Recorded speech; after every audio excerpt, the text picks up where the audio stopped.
నేను చదువుతున్నది కృష్ణ కృపామూర్తి శ్రీ శ్రీల ఏసీ భక్తి వేదాంత స్వామి ప్రభుపాదులు రచించిన దేవాది దేవుడు శ్రీకృష్ణ భగవానుడు కృష్ణలీలలు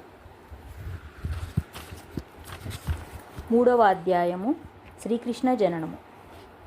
మొదటి భాగము ప్రారంభం.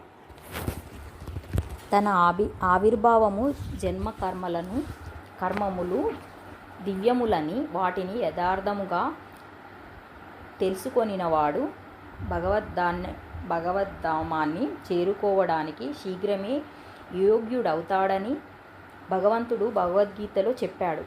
భగవంతుని ఆవిర్భావము లేదా జన్మము సాధారణ మానవుని జన్మ వంటిది కాదు. సామాన్య మానవుడు గత కర్మల అనుసరించి బలవంతంగా భౌతిక దేహాన్ని పొందవలసి ఉంటుంది. భగవానుడు తమ ఇచ్ఛానుసారము ఆవిర్భవిస్తాడని అతని జన్మను గురించి 2వ అధ్యాయంలో చెప్పబడింది. భగవానుని ఆవిర్భావ సమయం అరుదించగానే నక్షత్రాలన్నీ పరమ మంగళకరంగా అయ్యాయి. రోహిణీ నక్షత్ర ప్రభావం కూడా ప్రధానంగా ఉంది. ఈ నక్షత్రం అత్యంత మంగళకరమైనదిగా భావించబడినదై నేరుగా బ్రహ్మదేవుని పర్యవేక్షణలో ఉంటుంది. జ్యోతిష్గణ అనుసరించి నక్షత్రాల సరియైన స్థితియే కాకుండా వివిధ గ్రహాల స్థానాలను బట్టి కూడా శుభాశుభ గడియలు ఉంటాయి. శ్రీకృష్ణ జనన సమయంలో సమస్త గ్రహ మండలము చక్కగా అమరి సమస్తాన్ని మంగళమయం చేసింది.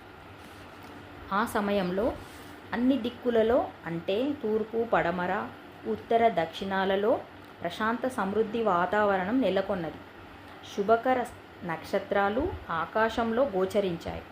భూమిపైని సకల నగర గ్రామాలలో, పచ్చిక బయళ్లలో, ఎల్లరి మనసులలో శుభచిహ్నాలు కనిపించాయి. నదులు జలపూర్ణంగా ప్రవహించాయి. సరోవరాలు కలువలతో సుందరంగా శోభిల్లాయి. అరణ్యాలు సుందరమైన పక్షులతో నిమ్మళ్లతో నిండిపోయాయి. అరణ్యాలలోని పక్షులు తీయని గొంతులలో గానము చేయడం మొదలుపెట్టాయి. నిమ్మళ్ళు తమ జంటలతో నాట్యం చేయసాగాయి. వాయువు నానావిధ పుష్ప సౌరవాన్ని మోస్తూ మనోహరంగా వీచి సుఖస్పర్శను కలుగజేసింది. యాజ్ఞికులైన బ్రాహ్మణులు తమ గృహాలు యజ్ఞాలకు సుఖకరంగా అయినట్లు గమనించారు. అసురరాజులు కలుగజేసిన ఆటంకాల కారణంగా బ్రాహ్మణుల ఇళ్లలో యజ్ఞనిధి దాదాపు ఆగిపోయింది. కానీ యజ్ఞాగ్నిని ప్రశాంతంగా రగిలించడానికి ఇప్పుడు అవకాశం లభించిందని వారు భావించారు. యజ్ఞ నిర్వహణ నిషేధించబడిన కారణంగా బ్రాహ్మణులు మనస్సు, బుద్ధి, కర్మలలో మిక్కిలి చింతాగ్రస్తులై ఉండేవారు. కానీ శ్రీకృష్ణ జనన సమయంలో దేవాదిదేవుని ఆవిర్భావాన్ని గురించి తెలియజేసే శుభకర వాక్కులు ఆకాశంలో నినదించగా వినినందున సహజంగానే వారి మనస్సులు ఆనందపూర్ణమయ్యాయి. గంధర్వులు, కిన్నెరులు గానం చేయునారంభించారు. సిద్ధలోక వాసులు, చారణులు భగవద్గీతలో స్తోత్రం చేయడం మొదలుపెట్టారు. స్వర్గంలో పత్నులతో కూడి దేవతలు, విద్యాధరులు నృత్యం చేశారు. మునులు, దేవతలు మిక్కిలి ప్రసన్నులై పుష్పవృష్టిని కురిపించారు. సాగర తీరంలో నెమ్మది అలల శబ్దం వినిపించింది. సముద్రము పైని ఆకాశము మేఘావృతమైంది. మేఘాలు అతి మనోహరంగా గర్జించాయి. ఈ విధంగా అన్నీ కూడా చక్కగా అమరినంతటా సర్వజీవ హృదయాలలో వసించే విష్ణువు చీకటి రాత్రివేళ దేవతారూపిణి అయిన దేవకి ఎదుట ప్రకటమయ్యాడు. ఆ సమయంలో విష్ణు భగవానుని ఆవిర్భావాన్ని తూర్పు దిక్కున ఉదయించే పూర్ణ చంద్రోదయంతో పోల్చవచ్చును. శ్రీకృష్ణుడు కృష్ణపక్ష అష్టమి రోజు ఆవిర్భవించాడు. కాబట్టి పూర్ణ చంద్రోదయం ఏ విధంగా కలుగుతుంది అని ఎవరైనా అభ్యంతరం చెప్పే అవకాశం ఉన్నది. శ్రీకృష్ణుడు చంద్రవంశంలో ఆవిర్భవించాడని చెప్పడం దీనికి సమాధానం అవుతుంది. కనుక ఆ రేయి చంద్రుడు అసంపూర్ణంగానే ఉన్నప్పటికీ తానే మూలపురుషుడైనట్టి చంద్రవంశంలో భగవంతుని ఆవిర్భావ కారణంగా పరమానంద భరితుడయ్యాడు. ఆ విధంగా కృష్ణానుగ్రహం వలన అతడు పూర్ణచంద్రునిలాగా గోచరించాడు. కమనీక్య అనే జ్యోతిష్శాస్త్రంలో శ్రీకృష్ణ జనన సమయం నాటి నక్షత్ర వివరాలు చక్కగా వర్ణించబడినాయి. అటువంటి మంగళకర సమయంలో జన్మించే బాలుడు నిశ్చయంగా పరబ్రహ్మయే అయి ఉంటాడని ధృవపరపబడింది. చతుర్భుజములలో శంఖచక్ర గదా పద్మములను ధరించినవాడు, శ్రీవత్స చిహ్న శోభితుడు, కౌస్తుభమణి కలిగిన హారాన్ని ధరించినవాడు, పీతాంబరధారి, నల్ల మేఘము వలె తేజోవంతంగా కనపట్టేవాడు, వైడ్యూర్యమణి ఖచ్చితమైన కిరీటాన్ని దాల్చినవాడు, కుండలములు మున్నగు ఆభరణాలను దేహమంతటా కలిగినవాడు, శిరముపైని ఒత్తైన జుట్టుతో సుందరముగా నున్నవాడు అయిన అద్భుత బాలుని వసుదేవుడు చూశాడు. ఆ బాలుని అసాధారణ రూపాన్ని చూసి అతడు ఆశ్చర్యచకితుడయ్యాడు. అప్పుడే జన్మించిన బాలుడు అంతగా ఎట్లు అలంకృతుడు కాగలుగుతాడు? కాబట్టి శ్రీకృష్ణుడు ఇప్పుడు ఆవిర్భవించాడని వసుదేవుడు అర్థం చేసుకోగలిగాడు. దానితో అతడు హర్షాతిరేకుడయ్యాడు. తాను ప్రకృతిబద్ధకుడు, సాధారణ జీవుడే అయినప్పటికీ, బాహ్యంగా కంసునిచే బందీ అయి ఉన్నప్పటికీ, సర్వవ్యాప్తి అయిన విష్ణువు లేదా కృష్ణుడు మూల రూపంలో తన ఇంట శిశువుగా ఆవిర్భవించుట పట్ల అతడు వినమ్రంగా చకితుడయ్యాడు. భూలోక శిశువెవ్వడునూ 4 భుజాలతోనూ చక్కని వస్త్రాభరణ భూషితుడై దేవదేవుని సమస్త లక్షణయుతుడై జన్మించలేడు. తన పుత్రునే పదే పదే చూస్తూ వసుదేవుడు ఆ శుభమయ గడియలో ఎటువంటి పండుగ చేసుకోవాలో ఆలోచించసాగాడు. సాధారణంగా మగ శిశువు జన్మించినప్పుడు జనులు పరమానందంతో పండుగ చేసుకుంటారు. నేను బందీనై ఉన్నప్పటికీ భగవంతుడు నా ఇంటిలో జన్మించాడు. అలాంటప్పుడు ఈ శుభోత్సవాన్ని నేను ఎన్ని కోట్ల సార్లు చేయవలసి ఉంటుందో కదా అని అతడు అనుకున్నాడు. ఆనక దుందుబి అనే నామాంతరం కలిగిన వసుదేవుడు అప్పుడే జన్మించిన శిశువును చూస్తూ ఎంత మురిసిపోయాడంటే, బ్రాహ్మణులకు వేల కొలది గోవులను అతడు దానమివ్వాలనుకున్నాడు. క్షత్రియుడైన రాజు ఇంటిలో ఏదైనా శుభకార్యం జరిగినప్పుడు ఆనందంతో దానం చేయటము వైదిక పద్ధతి. స్వర్ణాభరణ భూషితమైనట్టి గోవులను అప్పుడు బ్రాహ్మణులకు, మునులకు దానమిచ్చేవారు. శ్రీకృష్ణ ఆవిర్భావాన్ని పునస్కరించుకొని వసుదేవుడు అటువంటి దానము చేయాలనుకున్నాడు. కానీ తాను కంసుని కారాగృహంలో సంకెళ్లతో బంధింపబడి ఉన్న కారణంగా అది అసాధ్యం. దానికి బదులుగా అతడు మనసులో బ్రాహ్మణులకు వేల కొలది గోవులను దానమిచ్చాడు. నవజాత శిశువు స్వయంగా దేవాదిదేవుడైన నమ్మకం కలగగానే వసుదేవుడు చేతులు జోడ్చి వంగి నమస్కరించాడు. స్తోత్రం చేయు నారంభించాడు. ఆ సమయంలో అతడు దివ్యదృష్టిలో ఉన్నవాడై కంసభయం నుండి పూర్తిగా దూరమయ్యాడు. అప్పుడు శిశువు కూడా సూతికా గృహాన్ని తన సహజ తేజస్సుతో ప్రకాశింపజేయసాగాడు. వసుదేవుడు ఈ విధంగా స్తుతించసాగాడు. దేవా, నీవెవరో నేను అర్థం చేసుకోగలను. నీవు దేవాదిదేవుడవు, సర్మాత్ముడవు, పరబ్రహ్మవు. నీవు నీ నిత్య రూపంలో ఆవిర్భవించావు. మేము దానిని నేరుగా చూడగలుగుతున్నాము. నేను కంసుని వలన భీతి చెంది ఉన్నాను కాబట్టి నన్ను ఆ భయం నుండి దూరం చేయడానికే నీవు అవతరించావని నాకు తెలుసు. నీవు ఈ భౌతిక జగత్తుకు చెందినవాడో కావు. కేవలం ప్రకృతిని వీక్షించుటయే జగత్తును సృష్టించిన పురుషుడవు నీవే అని పలికాడు.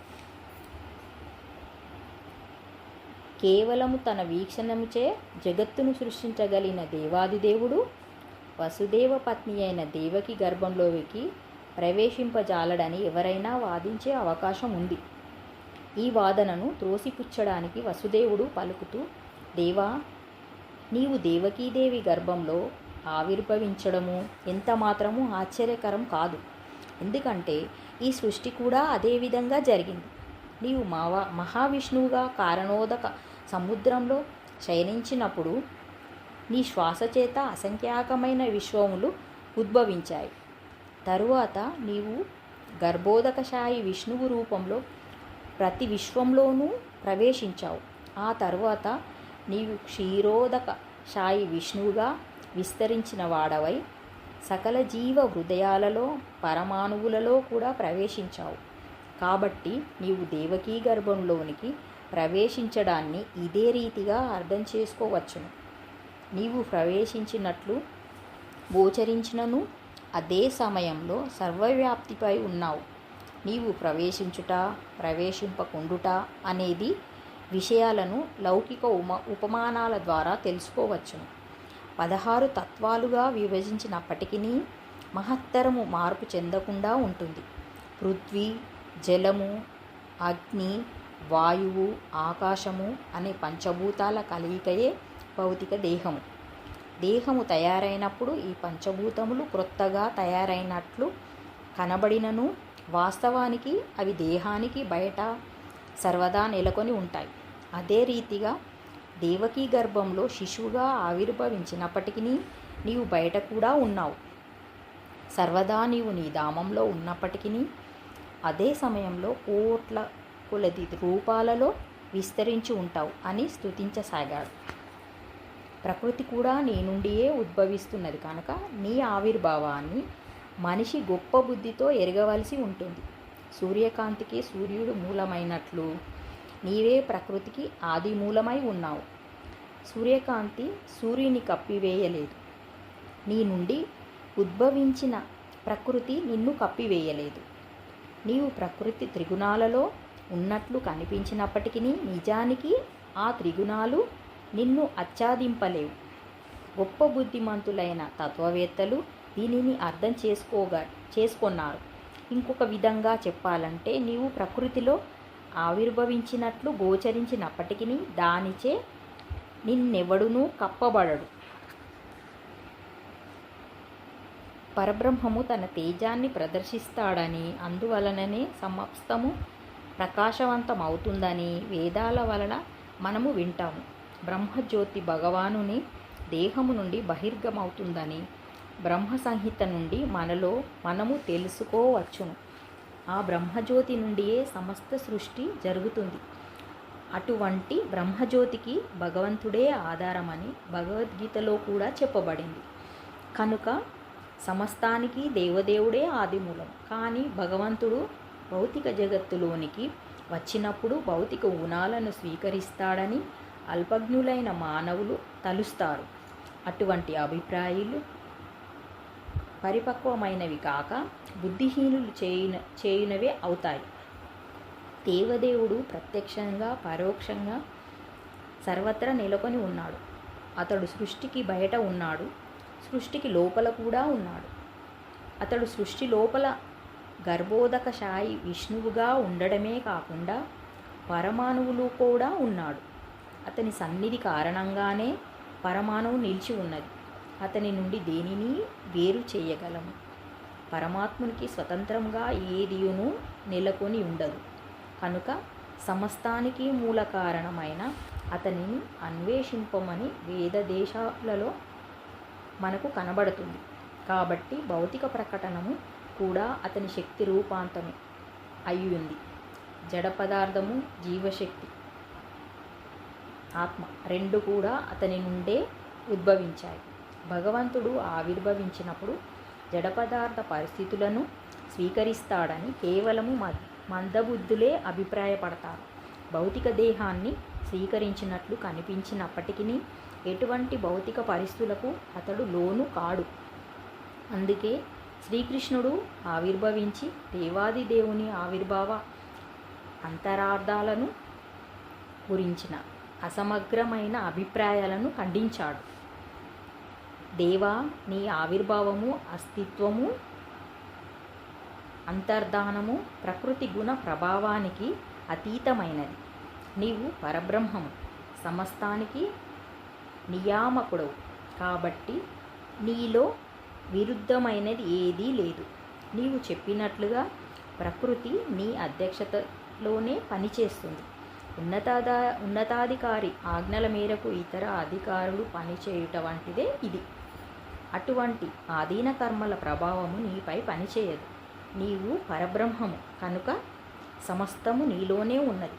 ప్రకృతి కలాపములు అన్నీ కూడా నీచే నియంత్రింపబడిన కారణంగా ఆ కలాపాలలో ఏదీ కూడా నిన్ను ప్రభావితం చేయజాలదు.